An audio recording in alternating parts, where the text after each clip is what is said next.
Hey, how's it going, YouTube? I'm back with another video, and today I'm talking about, is Carmelo Anthony's career over? Now, obviously, there's been a whole bunch of things going on with his career right now. He just got released from the Rockets. He's kind of on the bench. He's kind of in a very weird position, and a lot of people are asking, is Carmelo Anthony's career over? Will we ever see him in the NBA again? Well, I'm be getting into that. I'm be getting to what he's done over his whole career, how he's gotten to the point that he is right now, and what could be the next step for him. So without further ado, without rambling on too much, let's get right into this video. Alright, so the first thing we're getting into his video is a recap of his whole career. So since he was even drafted, you could tell this dude is going to be an absolute beast and that he was a special player. As in his rookie season, he averaged 21 points per game, 3 assists per game, and 6 rebounds per game to go along with an all-rookie selection. And he definitely would have won Rookie of the Year any other year. But unfortunately for him, he was drafted in the same class as LeBron James, who brought home the Rookie of the Year that year. And I mean, there's not much you can do when you're drafted in the same class as LeBron, when you have the best player maybe of all time in your draft class, but he was definitely the second best player out of that draft class. But I mean, he then proceeded over the next 8 years with the Denver Nuggets to go on averaging 25 points per game, 3 assists per game, and 6.5 rebounds per game, to go along with a year where he was able to average 28.9 points per game and another one where he averaged 28.2 points per game. So I mean, over that 8-year stretch with Denver, you could tell he was going to be a beast. He was one of the best scorers in the league, and that he will go on to be a future scorer the league has ever seen. He has one of the best ISO games at the time, and he was just definitely the leader of Denver, and his career was looking up.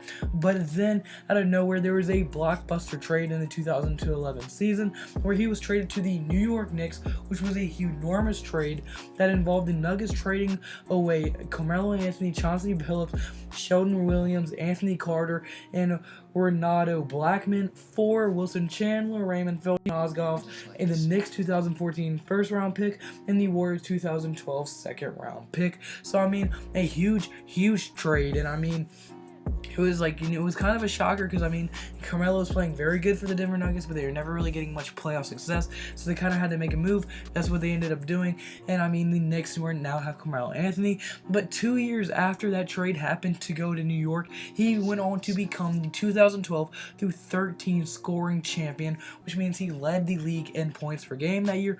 He dominated the league in scoring, and he was just a beast in the all-around game, and he looked like he could be a potential future MVP player.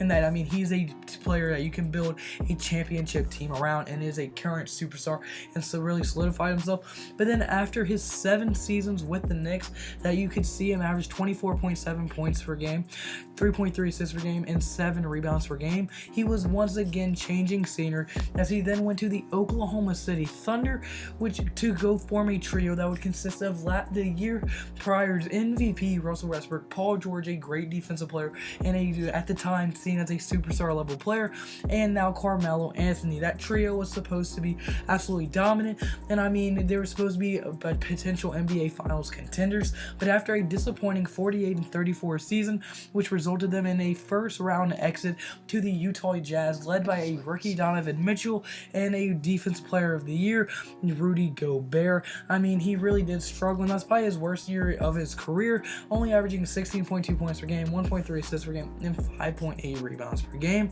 and for the first time averaged under 20 points per game in his entire career. That just goes to show you how great of a player this dude actually is. But then, I mean, after that he was quickly traded to the Atlanta Hawks, but then released by them at the same time. And then, I mean, they did that so he would now be able to go sign with the team that he all wanted to be with in the beginning, which was the Houston Rockets. Now, he really wanted to be with the Houston Rockets because look, now he's forming another beast of a trio, CP3, James Harden, and Carmelo Anthony. That offense should be unbeatable, should be deadly. I mean, that team just went a 7-game series in the Western Conference Finals with the defending NBA champions, back-to-back NBA champions with Durant, Curry, Clay, and Draymond Green.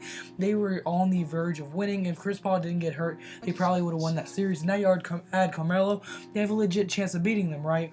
Well, I mean, after only 10 games that saw him average 13.4 points per game, 0.5 assists per game, and 5.4 rebounds per game, he has been released from the Houston Rockets, and now no one really knows what is next for him in his career.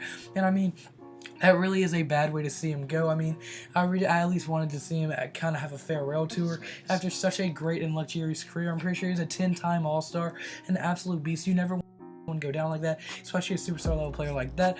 Now, Allen Iverson actually did that because he also did not want to come off the bench, kind of like Carmelo. So, I mean, they're kind of in like the same boat right now when you think about it. So, I mean, it just sucks to see him go down, and I hope he gets another chance, and I think he will. And another stop could be for him, like on a team like maybe the Pelicans, who need offense, or like they would like a nice player off the bench, needs more depth, or a team like that.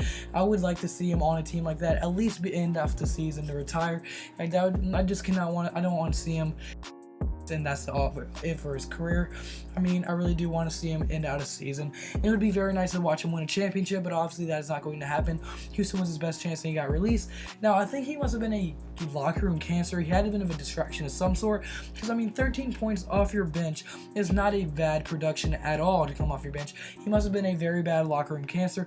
That's the only reason I could even think that they would release him, because I mean, yes, he's not Carmelo of the old. He's not the beast that we used to know, 2012 through 13 scoring champion, but he's still a player that's going to get you around 12 to 13 points per game off your bench. So he must be a cancer in the locker room, and that's going to be very hard for teams to pick him up if he is a cancer. So I mean, that's going to hurt his chances a lot. And I mean, there actually have been other reports from GMs and higher ups in the league saying that this could be it for Carmelo Anthony. There have been reports dropping about that. So I mean, where I think he probably will get on another team. Do I think it's going to be a contending team? No. Do I think it's going to be his last team? Definitely. But would I be surprised if he doesn't come back to the NBA? No, I wouldn't be surprised at all. But I want to hear your thoughts in the comment section below, because this is in video. Do you think Carmelo Anthony is going to leave the NBA forever? Do you think he's gone for good, or do you think he's coming back? Do you, again, also hope you like the video at any point, like button and subscribe button. That would mean the world to me. We're so close to 1,000 subscribers. That means the absolute word to me. I'm going to keep grinding these videos as much as I can. As y'all can probably hear, my voice is out right now. It's very bad. It's been like this for a while, but I cannot go any longer without uploading videos to you guys. I'm like, it was eating me alive from inside, not being able to make these videos and upload them for you. I love doing this, and I'm going to keep doing it despite this voice shit. I'm going to get over it, trust me, guys. And I mean, yeah, that's why my voice sounds so dumb. I don't know. I'm gonna get over it eventually. But yeah, so thank you, and also hope you had a blessed day. Because I mean, we wouldn't be here without God. You have to give all praise to Him. He's the reason I'm here. He's the reason I'm grinding. He's the reason He's giving me the motivation to go through this. He's blessed me with the people around me. He's blessed me with everything to make it. He's blessed me with y'all to find my channel and hit the subscribe button. And yeah, and I mean, hopefully I just get to entertain you guys and keep doing it. I really cannot thank y'all enough. And I hope you have a blessed day. Get out of a blessed day. So you need to have a blessed day. See you in tomorrow's video. Goodbye. Boo. Blah.